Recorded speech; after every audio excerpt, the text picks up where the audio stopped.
I do think that breaking addictions and things like this, and adopting good patterns of good health, they do take a sacrifice, because yeah, everyone likes, for example, the taste of fast food or junk food, so let's call it that.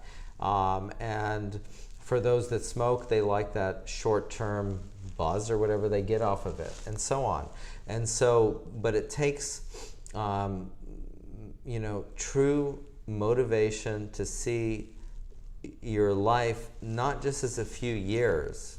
And I think that's a mistake of the youth, is young people usually cannot envision themselves as older people.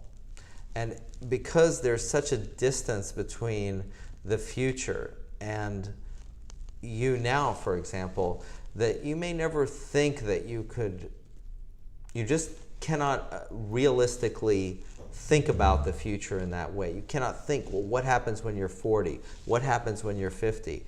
How is life going to be like when you're 60?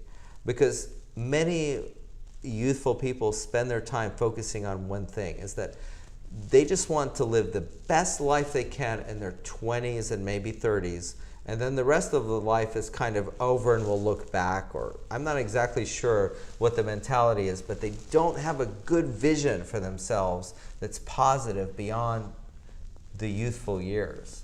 And so what's the drawback there? Is it the bad health habits? Is it the poor planning for when they're 30 and 40? Because there's something to be said about being spontaneous and. Oh, sure. I mean, you should listen. I mean, youth is fantastic, and it comes with not being wise all the time and being spontaneous, and those are good moments to have in your life history. But you also have to have a timetable for your life that takes into account the future. And not just say, well, yeah, maybe that'll be me 10 years from now. Who cares about 10 years from now? Because 10 years will come at one day, and then you'll wonder what happened to you. And then you'll become someone that perhaps you never envisioned. And then when you become that person, let's say you end up becoming obese, and let's say you smoke, the two examples, right? And you're addicted to fast food, addicted to cigarettes.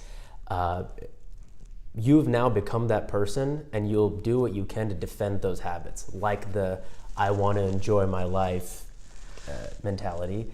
Whereas had you just taken a different path, say 10 years earlier, this is the obese smoker, and this is the healthy athlete. Same person, different life paths. But this person thinks they're this person, though, without realizing they could have been this one.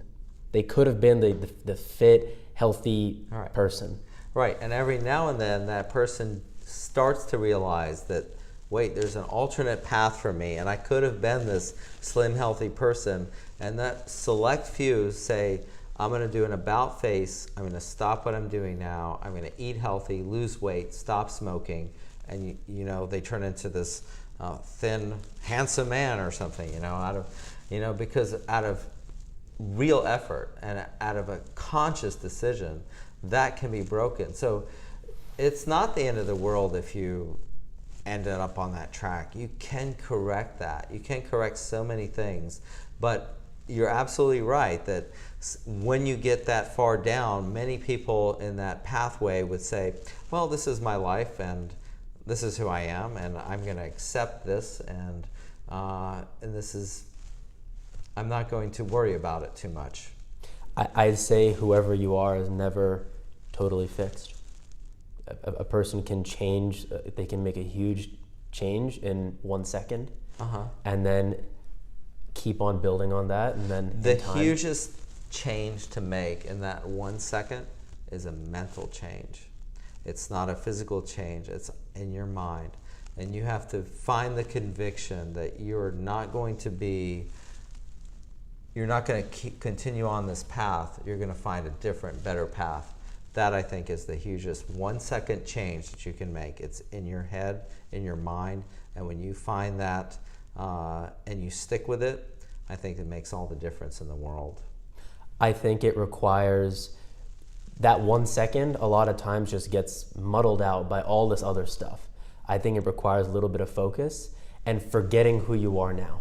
If you're the obese smoker, forgetting that you're that person now and just imagining what if, and really going with it, because this is a mental thing. For sure, right? yeah. And I think the reason that a lot of the people who do not change their habits when they find themselves in this bad spot is because they're like, forget it, who cares?